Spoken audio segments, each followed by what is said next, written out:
$40 million from the European Union to protect bananas and plantain from black sigatoka. The UWP supporters pitch in to help party leader raise funds to meet $80,000 in legal costs. I am Julian Morris with the Channel 5 News. The details.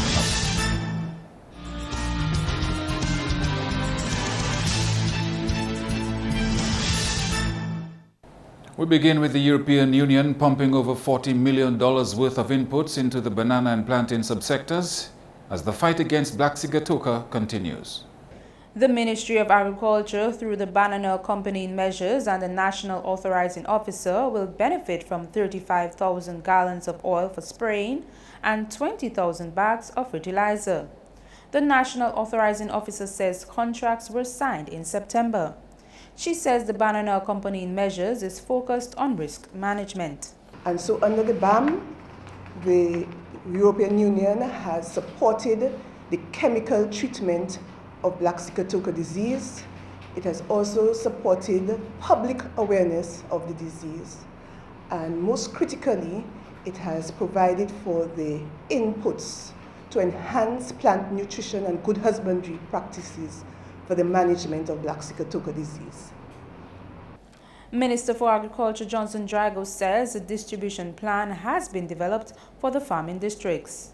The distribution of fertilizer is calculated based on BAM type, current and projected acreage, and soil nutrients depletion following the passage of Tropical Storm Erica.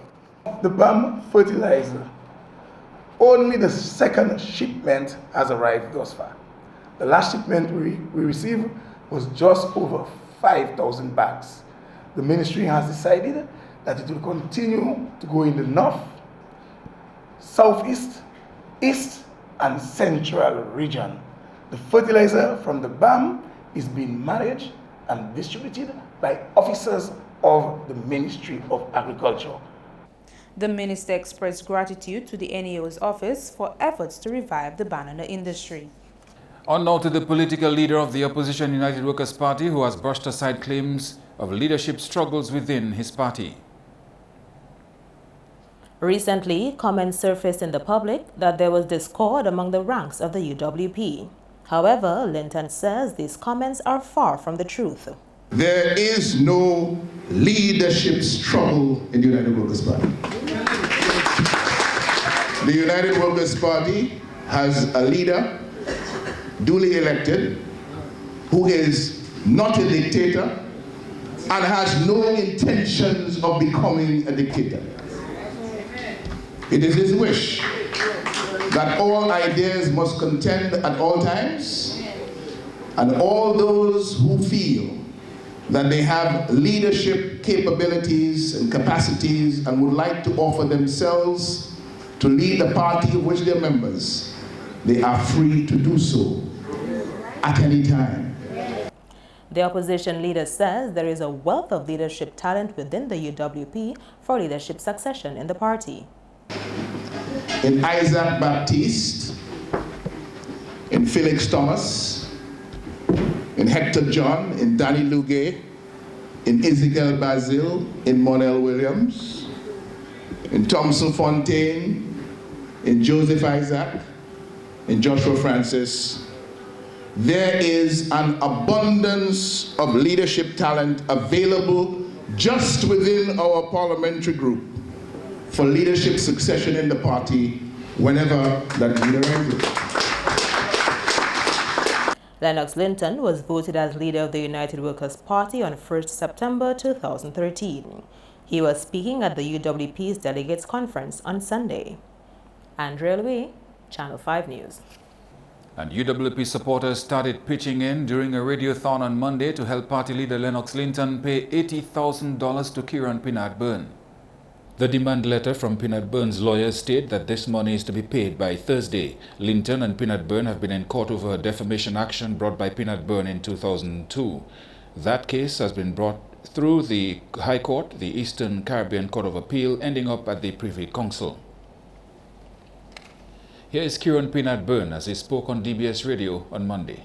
My lawyers have now served a demand letter on Mr. Linton for him to pay with interest the award of the High Court of Dominica, because as you know, the Privy Council judgment reinstated that judgment of the High Court and set aside the appeal decision of the Eastern Caribbean Court of Appeal. So that is where we're at. He has 7 days to pay or face the consequences.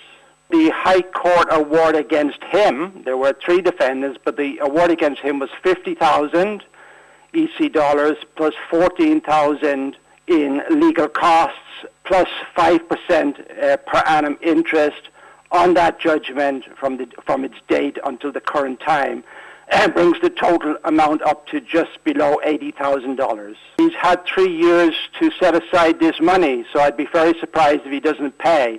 So I won't hypothesize about the consequences at this stage. I fully expect him to pay. He's been on notice since the High Court decision. Most legal authorities understood the appeal court decision was risible and an apparition, and therefore we went to the Privy Council and they have reinstated the High Court decision. So it's axiomatic from there. Mr. Linton told Matt Peltier on Monday he intended to respond to the demand letter through his lawyers this week. And now to Calypso. 20 Calypsonians chosen for the semi-finals scheduled for the 23rd of January. Among them are newcomers Janae Jackson and Earl White Jr. Former monarch Tronada, who arrived in Dominica on the day of the quarterfinals, did not find favor with the judges to move on to the next round. The other 18 advancing to the semi-finals are Black Diamond, DeBob, Soulpuss, Jammer B, Buplay, Stingray, DeWeb, Daddy Chess, Superior Picky, Checker, Lugas, Benno, Dice, Shadow Flow, Charis D, Checo, Observer, and Psy. In an interesting turn of events, quarterfinalist Val Youngbull Coffey announced at the show that he will no longer be competing in Calypso on Island. See, tonight, that's the last time I'm going to compete in Calypso. So, you have your MC back. Okay? You have your MC back. I love competing in Calypso. I love the art form. I'll still sing my road map songs for you. But tonight is the last night that I'll be competing in the Calypso in Dominica. You have your MC back. You're watching Channel 5 News. When we return, the launch of Pan in the Sand and an update on the former Prime Minister, Patrick John.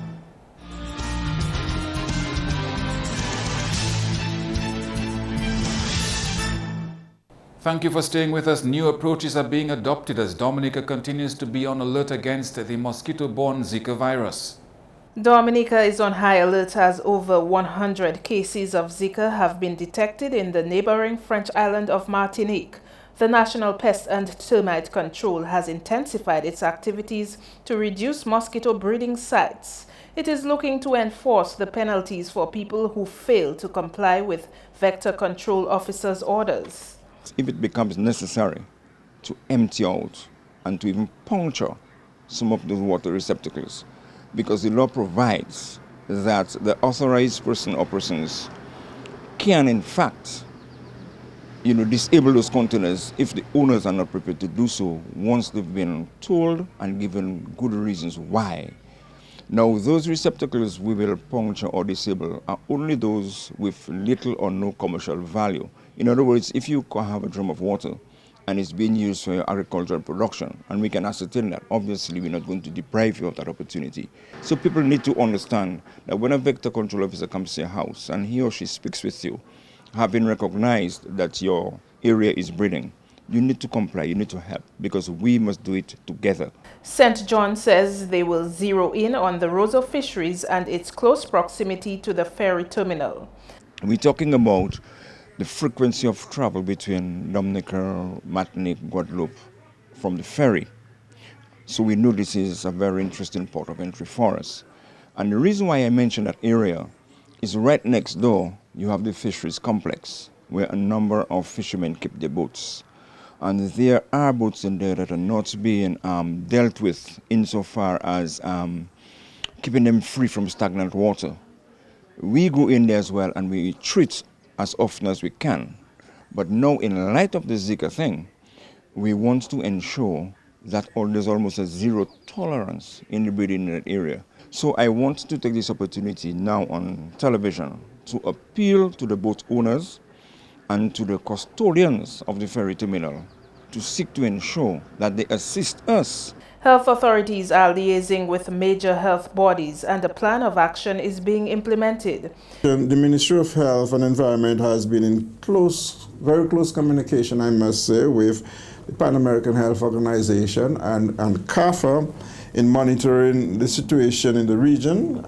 And the ministry is in full alert and has put a plan of action for the prevention and control of Zika virus. Our plan of action focuses on a number of areas in terms of the surveillance and laboratory detection of Zika virus. Patients infected with the disease have developed problems with the nervous system. It can also lead to babies being born with smaller heads than normal.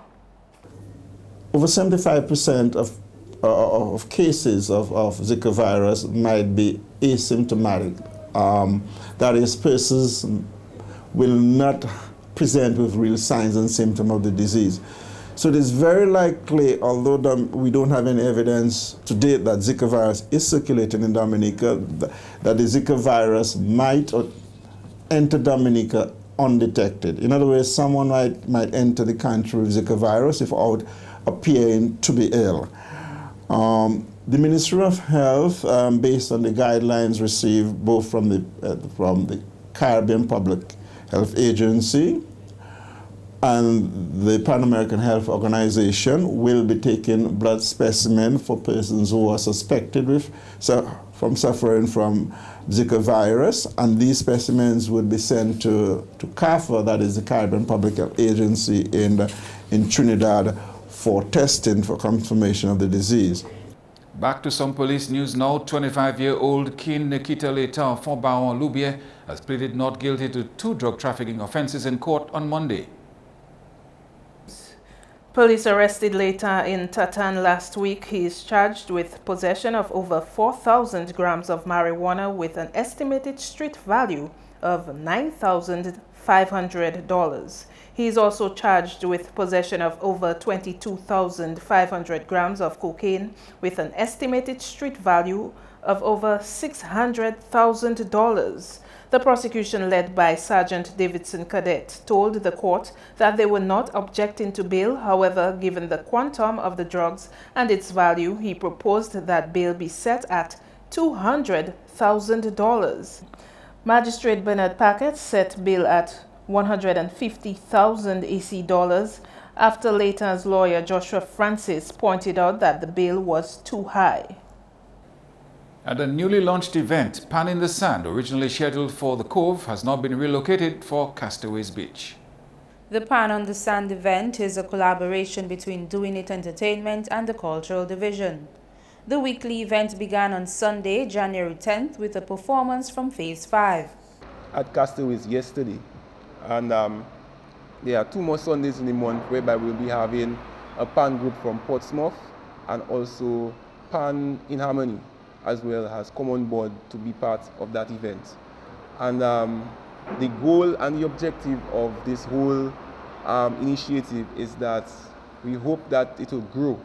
And we don't just want to limit it to the carnival season, but we would like to have such an event for upcoming months throughout the year, whereby the steel pan groups can have an avenue to showcase the talents and to keep the art form of steel pan music alive.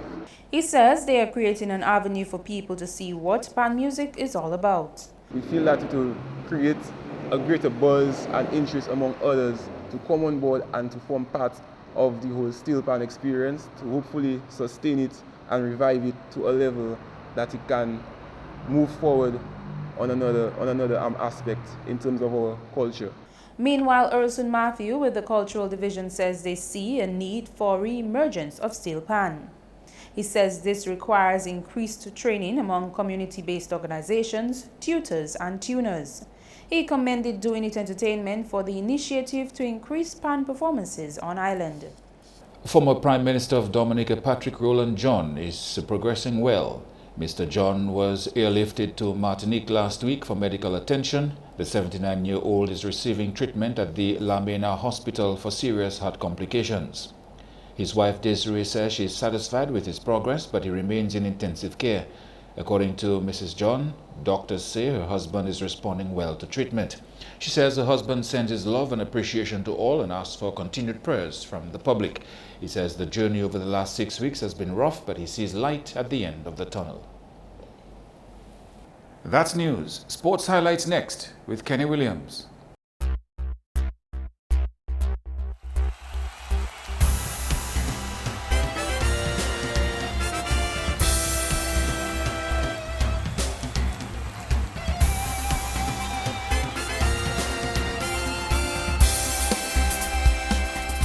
Hello everyone and thanks for joining us. First up in sports, Bathurst State Football Club registered an 8-0 win and Northern Concrete and Steel Bombers recorded their first victory in the DFA Flow Premier League on the weekend.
Meantime, Bombers coach says his team put in the work and produced results.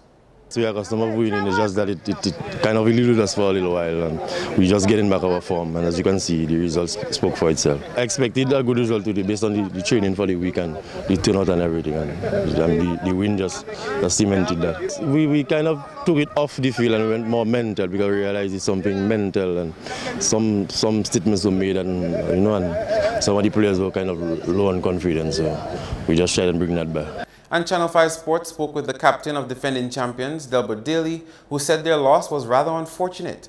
Well, I don't have a feeling now. It's like I'm dead. It's speechless like Michael Jackson. I don't know what to say, how to explain him.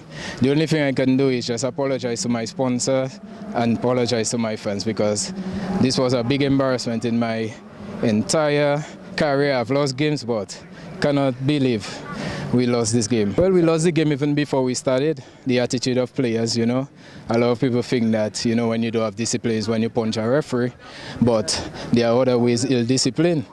Guys not showing up. When it's time for partying, guys show up. Time for training, guys not coming. We miss a lot of key players, traveled. But the rest of the team, just willfully not coming. Guys don't want to train, they want to take instructions, and, I just cannot understand. In Super 50 cricket, waterlogged conditions in Bastia limited play between Windward's Volcanoes and combined campuses and colleges as that match was abandoned.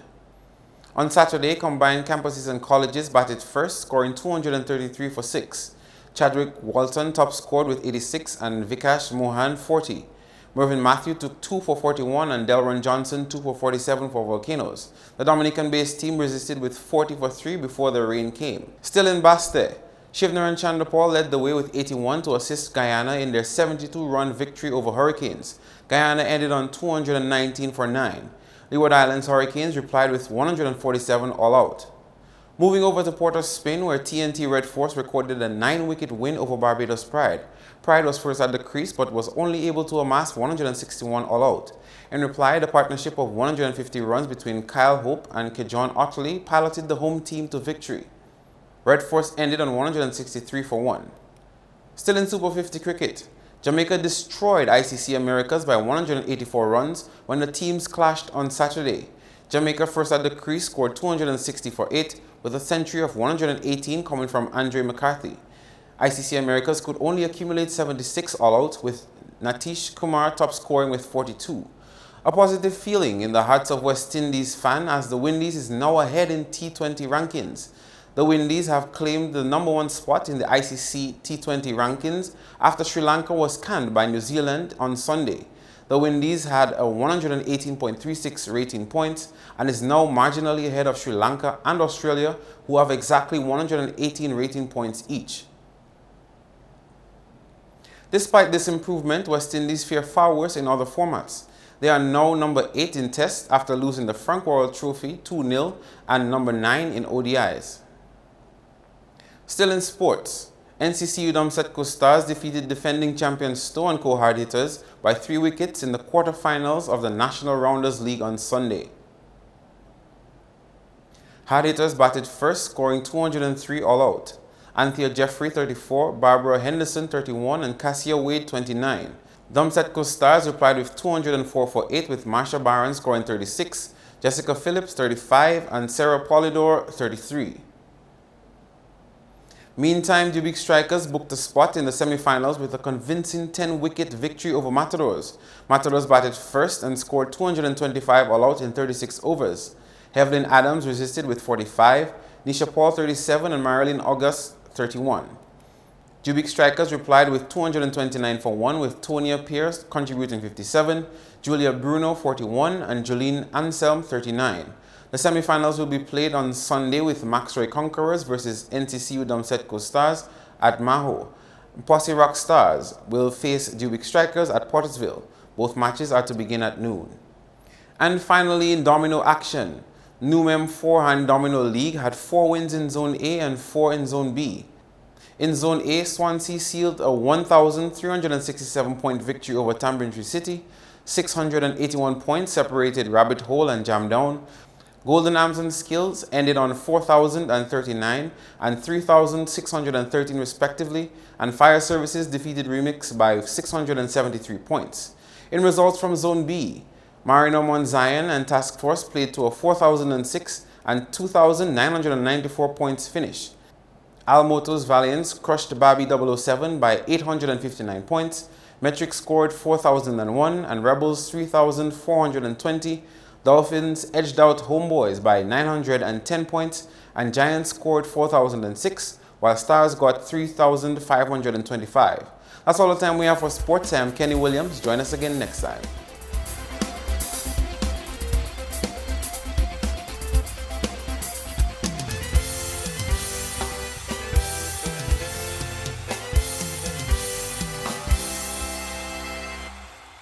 Well, we had a mostly sunny Monday. For what's in store for the next 24 hours, let's check in with the Met Office. Good evening. Welcome to tonight's weather broadcast. A dry and stable atmosphere resulted in generally fair skies across most of the islands of the Les Antilles, with the exception of the Leeward Islands, where a dissipating frontal boundary produced some cloudiness. Visible satellite imagery showed mostly clear skies across Dominica, and radar imagery indicated no shower activity across the island. The 24-hour projection puts the dissipating frontal boundary across the central portion of the Les Antilles. As a result, generally fair conditions will be maintained throughout tonight. However, by tomorrow, a slight increase in cloudiness and a few scattered showers can be expected across the island. Sea conditions are expected to be moderate to rough in open water, as northerly swells are expected to affect the island. As a result, a small craft warning is in effect for above normal northerly swells. For the next 3 days, expect occasional cloudy skies and scattered showers Tuesday into Wednesday, with an improvement expected by Thursday. For the remainder of the Caribbean, Apart from the central portion of the island chain, generally fair skies can be expected. For the international cities forecast, some snow in New York, rain in Miami, mostly cloudy skies in London, clear skies in Beijing, and partly cloudy skies in Caracas. The sun will rise tomorrow at 6:45 a.m. and set at 5:53 p.m. For additional information, feel free to contact us at weather.gov.dm or call the weather hotline at 447-5555. Thank you for joining us and have a good night.